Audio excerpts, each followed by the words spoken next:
Novatos, thanks again for tuning into yet another video. Infamous, coming at you live from the West Coast yet again.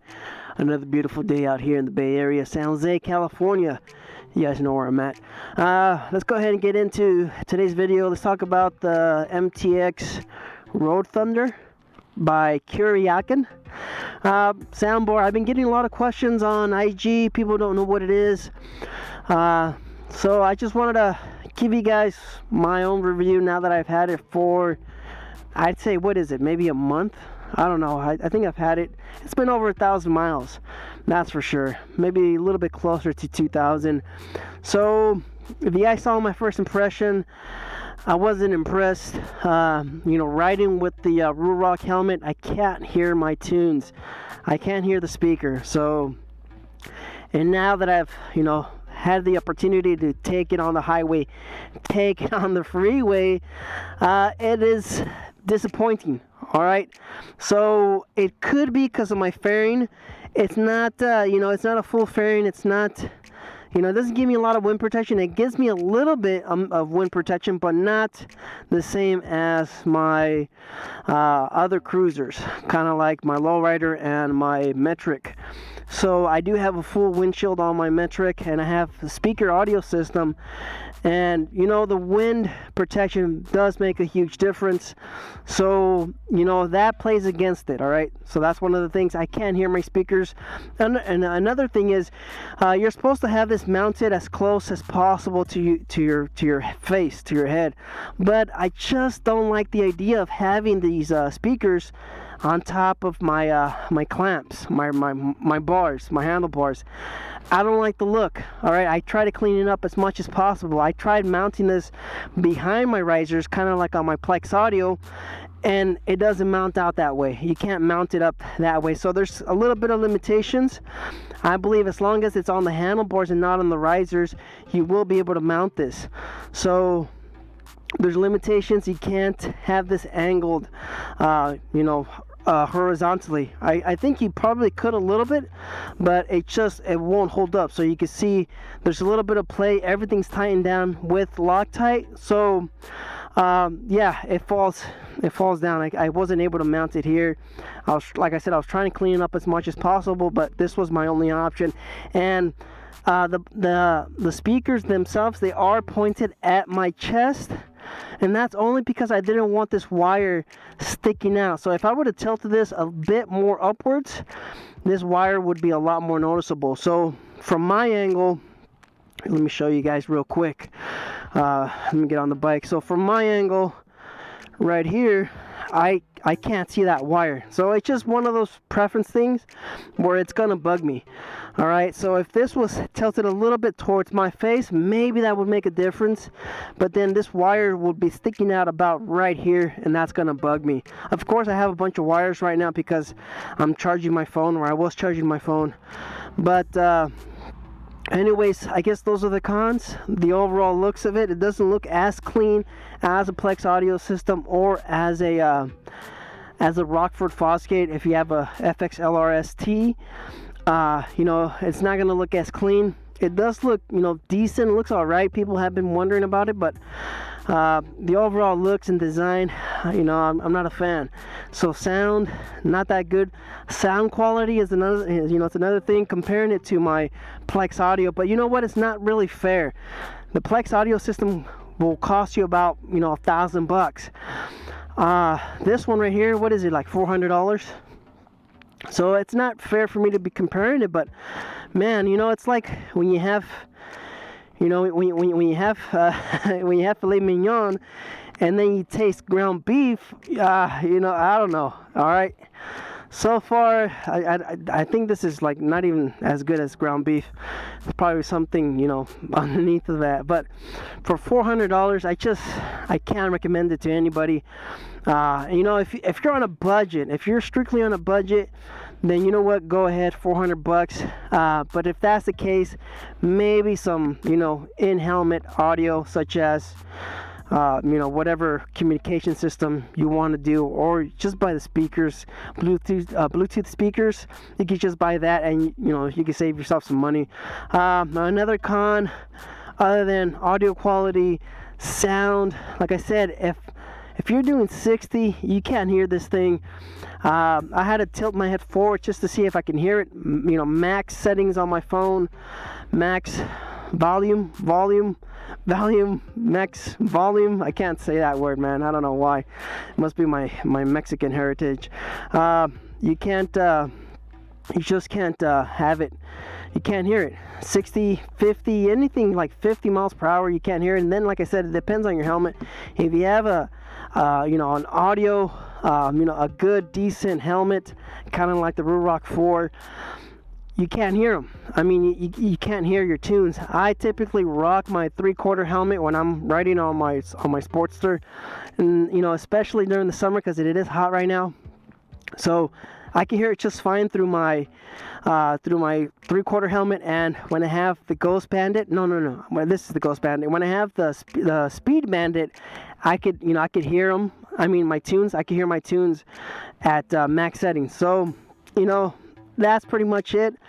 One of the pros, I guess, is the price. Comparing it to, of course, Harley, and comparing it to Plex audio and two-wheel audio, this is, you know, one of the most affordable ones. I also have a Boss audio system on my metric, and this does sound better than that. That's 100% for sure. You know, it sounds a little bit more clear, a little bit more crisp compared to my Boss audio. But then again, the Boss audio is about $90. Anyways, let's talk about some of the pros. The ease of installation. All right, if you guys seen my videos, you guys know it's simple, it's easy to install. A lot of people have questions about the orange wire, and that's an easy, you know, that's an easy fix. A lot of people had problems with that based on the comments and everything like that. That was easy. That wasn't a problem. I do like, you know, turning the bike on and then having the speaker itself, the Road Thunder, automatically connect to my phone. As soon as I put the ignition switch, as soon as I turn the ignition switch on, the Bluetooth speaker turns on. Not like my Plex audio, I have to, you know, push the button on that. So that's one of the pros. Another pro is you do have the controls here. I mentioned this in the, you know, first impressions video, which is nice. It works. It's a quick feedback. You don't have to go and mess with your phone, but I typically mount my phone on my handlebar, so I don't really need it. That's what I usually do with my Plex audio. I have my phone mounted on my bars, and I can control my audio from right here, and then I can just switch between my tracks right on my phone. So I don't really need it, but it's nice if you're someone that doesn't like putting their phone on their handlebars, especially if you have an iPhone. You're one of those folks. The iPhones will not last on the Harley handlebars. Somebody mentioned in one of my videos where he has a Handlebar Ram. He placed his iPhone on the handlebars and it destroyed his camera. You guys see my videos? It does happen with the iPhones. For some reason, my Samsung, my Galaxy S20, I don't have that issue. This thing has been mounted on my handlebars, on my Sportster and on my Lowrider S, and the Sportster shakes like crazy. I don't have any issues with my camera. So what was it? Oh yeah, you have the controls. That's a pro. Another pro, I think I forgot to mention. Camera's dead. So I guess no more helmet cam. Man, I'm surprised. This is supposed to have a little bit more juice. Maybe because I'm recording 4K. Before this camera dies, another pro is the USB-C. I mean the USB cable. So if you have a bike like a Sportster, you don't have a USB charging port. So this is pretty good. I've noticed that my phone does notify me that this does have a slow charge, but I think it's mainly because of the cable. I think the cable's been beat up. You guys see the cable, the sun, the conditions. This cable stays on the bike 24/7 at all times.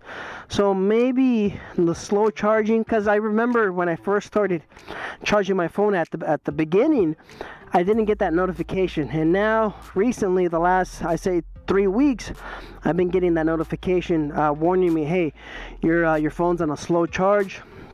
You know, maybe you should consider changing the cable, I believe, or switch or swapping it. So I don't know the difference between slow charge and fast charge.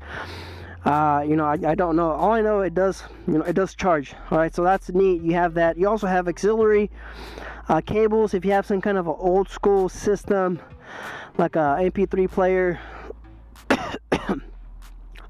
just something that doesn't have I'm gonna go ahead and remove the helmet. I mean this it's just something that that doesn't have a Bluetooth, something old that you have. I used to have a device that had a ton of music, so you could connect that. Of course, you could also connect this to multiple speakers. Kuryakyn, they do sell additional speaker pods, so you could install a secondary amp with two more sets of an additional set of speakers on the bike. That way you could improve the overall sound on the bike.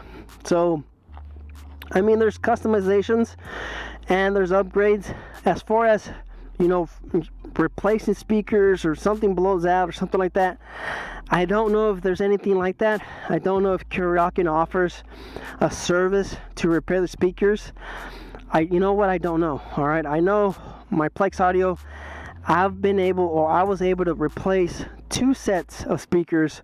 I didn't have to ship them in. I didn't have to package them or mail them or anything like that. I was able to fix it myself, so that's neat. That's what I like. You have the ability of swapping speakers and amps down the road for some reason. If something blows out or whatever, you could do that. On this Road Thunder, I don't know.